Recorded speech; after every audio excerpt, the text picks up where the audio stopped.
My name is Mary. Currently, I find myself in a difficult situation. The other day, my father passed away. My father was the president of a famous company. He was the president of a big company with an annual turnover of 6 billion. And was liked by many people. I never knew such vile-minded people could be around my father. Actually, my father and I are not related by blood. The reason is, my real father was best friends with my current father. However, after my father died in an accident, my mother and I, who was just in the first grade at the time, were left bewildered and alone. Seeing our plight, my father's best friend decided to marry my mother and raise me as his daughter.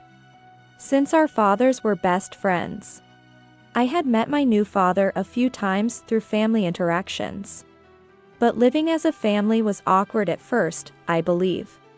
But, after losing my father, and since he had lost his wife along with the birth of his eldest son, the reason to be together for the sake of the child was significant, I think. Even though I was just a primary school student and naturally missed my father, I caused trouble for my father and mother by crying at night. Father and my mother must have had a hard time taking care of me, who had lost her father. And then, there's one more person. Someone who felt lonely because of me. That person is my brother, Tom. Initially, as his only son, the sudden appearance of me meant Tom could no longer have his father all to himself. Due to these feelings of loneliness, Tom's treatment towards me became harsher. By the time I entered middle school, Tom began destroying my belongings at places our parents couldn't see. Well, it couldn't be hidden forever, so when it was discovered, he was severely scolded by our father. I can't forget the words Tom said then. It's unfair how Dad and Mom always pay attention to Mary. It seems that Tom, who lost his mother at birth, could immediately accept my mother even though they weren't related by blood. However, it seems he couldn't accept having a sister. However, as I reached the upper grades of elementary school, I understood the reason for my parents' remarriage was to raise a child, and that I had taken Tom's father from him. So, I tried to be as independent as possible and not to depend too much on them.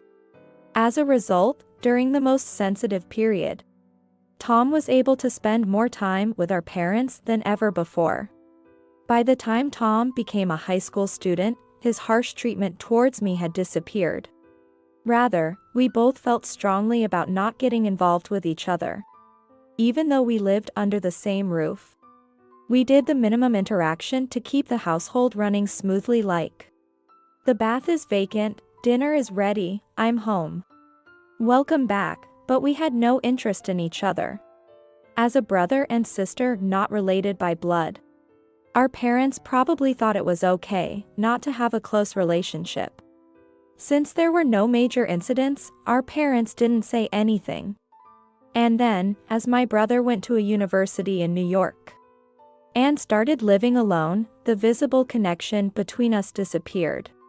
And without any interaction with my brother, I also became a university student, graduated, and started working at a company. However, after working for 8 years, my father fell ill. I was immediately contacted by my mother and rushed over. But, there was no sign of my brother in the hospital room. When I asked my mother about my brother, she said, I did contact him, but I also have Tom's contact information, so I sent him a message. But although he read it, he didn't reply. I have received a lot of care from my new father, but I believe Tom, being his real son, also received a lot of care from his father. It was also my father who paid for all my university expenses. And he even continued to pay the rent for Tom's apartment so he could focus on his studies. Besides, there were many things that my father did for us. Thinking about it, there was no way I could choose not to rush to my father's side when he fell ill. I couldn't understand why Tom was ignoring my messages. My father tried to laugh it off, saying, I just felt dizzy and fell, it's nothing serious. But his condition was far from optimistic. As my father's condition didn't improve, my mother and I kept contacting Tom, hoping he would come to see our father because he was in a critical condition. No matter how many times we sent messages, Tom only ignored them. For the first time, I felt angry with my brother, who had avoided getting involved until now. When I was young, I decided not to mind the harassment from Tom because it was born out of loneliness for having taken his parents' attention from him. But this was different. Why wouldn't he come to see our father? Even if there was a reason he couldn't come, he could at least have sent a message to explain. I decided to contact the company where Tom works. I did so, based on the information I got from my mother, but ultimately, I couldn't get in touch with my brother. While I was doing all this, my father's condition suddenly worsened, and he passed away. My mother and I were in tears. The thought that it was too soon was the only thing on my mind. In the end, Tom never showed up at the hospital even once. And when he finally showed his face, it was at my father's funeral. He didn't show up even for the wake the day before, and had not responded to the news of our father's death, but there he was at the funeral, acting as if nothing was wrong. Moreover, Tom's wife, Ruby, seemed oddly cheerful next to him. I couldn't help but confront my brother who had just arrived. "What are you doing here now?" He looked surprised and said, "What? It's obvious. It's my father's funeral. As his real son, it's natural for me to be here." Completely ignoring the fact that he had ignored all our messages until now. That response made me even angrier. Real son? If you're going to use that word, why did you ignore us all this time? Especially when our father was in such a condition. I raised my voice unintentionally. As other people had come for the funeral, their gaze turned towards us. And then Ruby stepped forward. "Hey. He couldn't come to the wake because of work. But that doesn't mean you can treat us like the bad guys." "Work? What? You want him to drop everything and attend the wake? The world runs on money, you know? And money doesn't come if you don't earn it. That's why work is important. Doesn't the younger sister understand that?" Ruby cut me off before I could say anything, eager not to be painted as the villain. But if work was the issue, why couldn't they send even a single message? However, arguing with Ruby now would trouble the other mourners and, more importantly, prevent us from sending off our father in peace. So, I said, "My mother is over there," and quickly removed them from my sight. "Well, then," and deliberately bumped her shoulder against mine as she pulled Tom towards my mother. From a distance, I watched their interaction with my mother, who is usually gentle but understandably had a cold attitude towards them because of Tom's behavior up until now. It seemed she only gave them brief replies, no matter what Ruby and Tom said. It wasn't surprising they were treated that way, given their actions. They had brought it upon themselves. After the funeral, as relatives gathered for a meal, Ruby and Tom, fitting in as if nothing was wrong, began spreading rumors around. I had no idea Dad was in such a condition. Obviously, Mary was planning to monopolize the inheritance, and kept the news of our father's death from me. The surrounding relatives were shocked and looked at me upon hearing Tom's claim.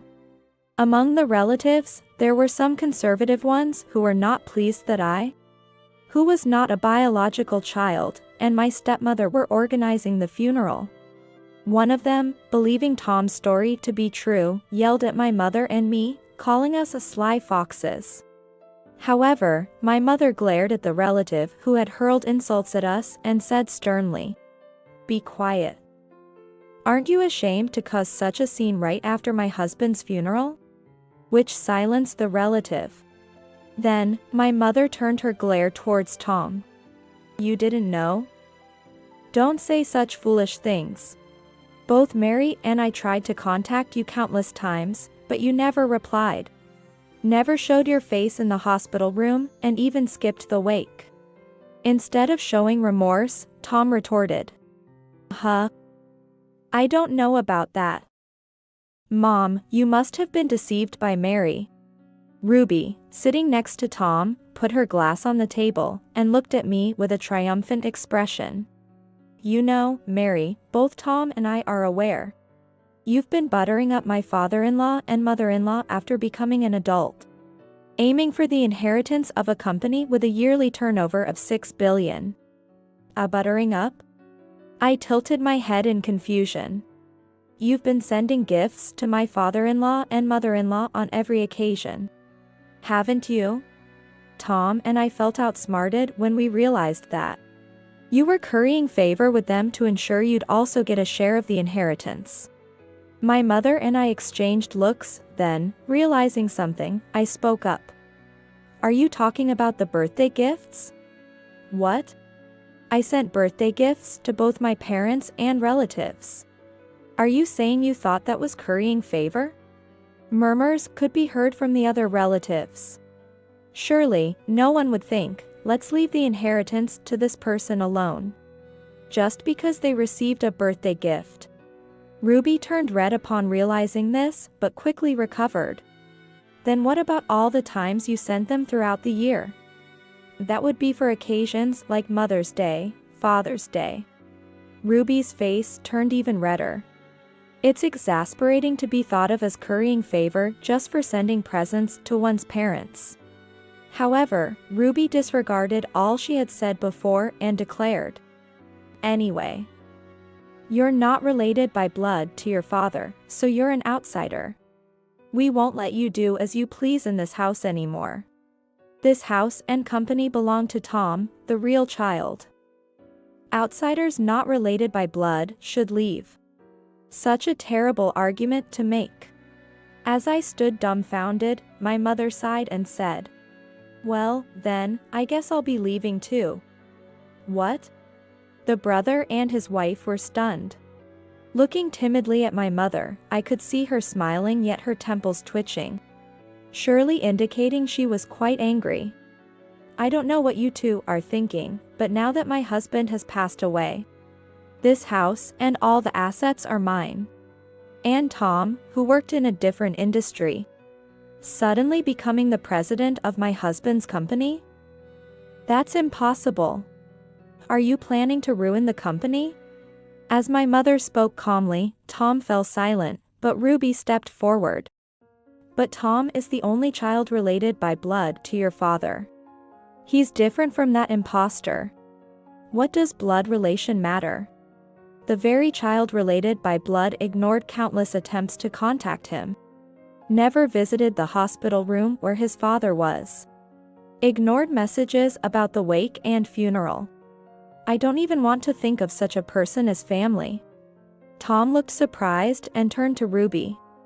Hey, what do you mean by ignoring the messages? While saying this, Tom pulled on Ruby's sleeve.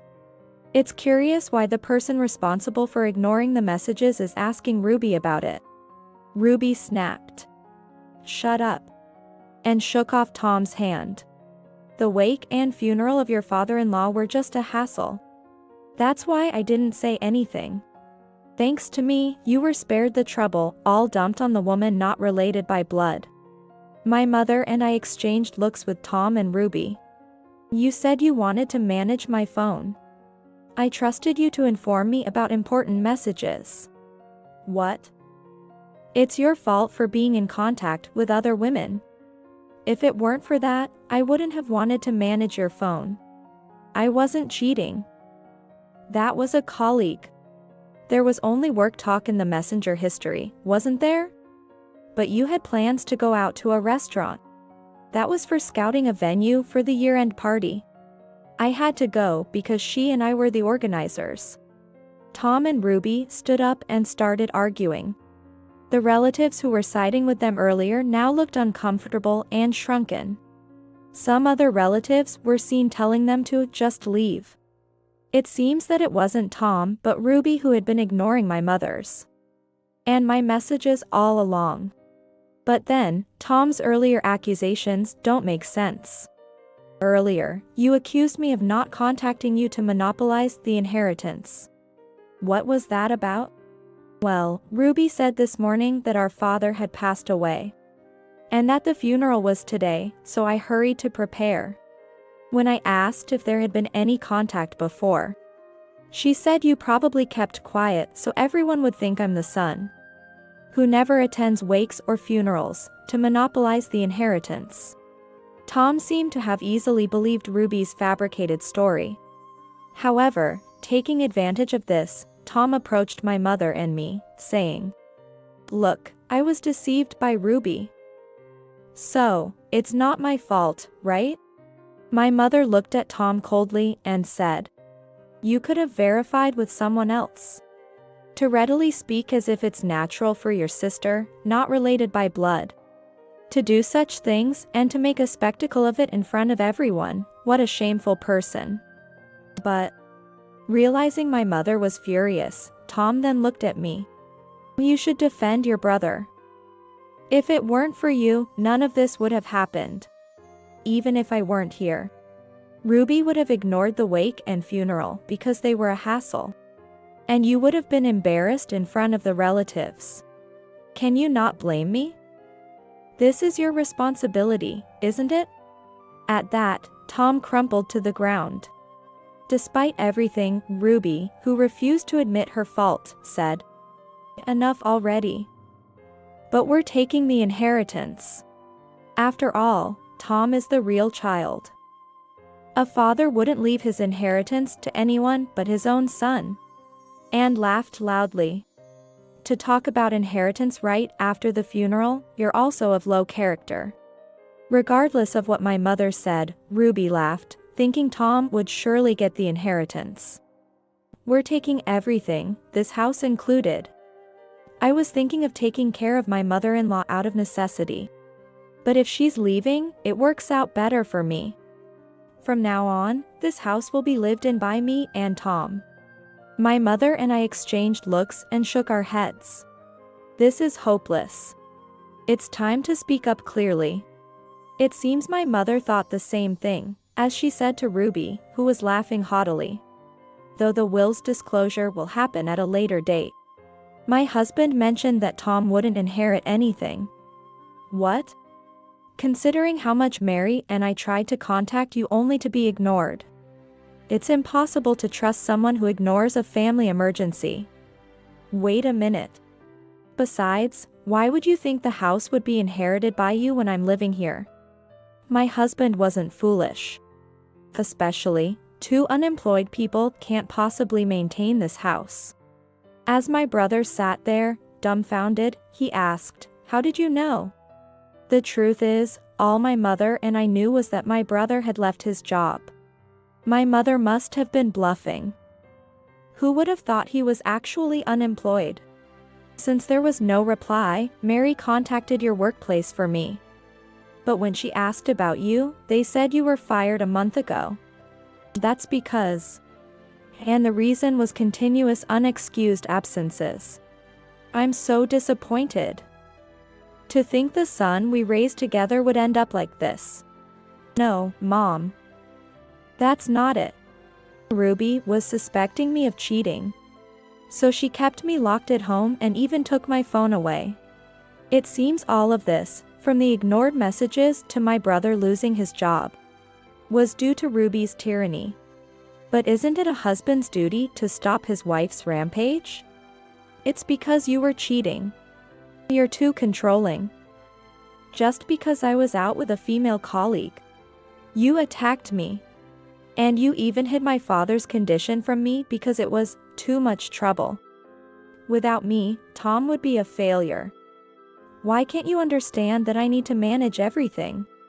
As Tom and Ruby began physically fighting, male relatives had to hold them back. "I'm going to divorce you." Fine by me. I'll claim property division. Thinking it best to not cause a scene, my mother and I decided to have them removed. It's sad to think that my father can't rest peacefully because of this. A few days later, Tom came to our mother saying he and Ruby had separated. But she dismissed him. "I don't know you." After causing such a scene and then showing up at your parents' house is shameless. Leave. It's understandable why she reacted that way. Tom then went to relatives, most of whom turned him away. Except for one who had previously supported him. This relative, known for his extreme patriarchal views, had his wife and daughter leave him. And his inability to manage household chores turned his home into a garbage house. Meanwhile, Ruby, insisting on alleged cheating, hired a detective but found no evidence of Tom's infidelity. Despite the lack of proof, she persistently sought legal action but was repeatedly turned down by lawyers. After being disowned by Tom, Ruby returned to her parents' house, where she had funded her detective ventures. Now blamed for everything, she's been forced to work from dawn to dusk to repay the expenses. As for Tom, he's found a new job and lives a lonely but busy life. "We'll probably never see those two again," my mother remarked with a shrug.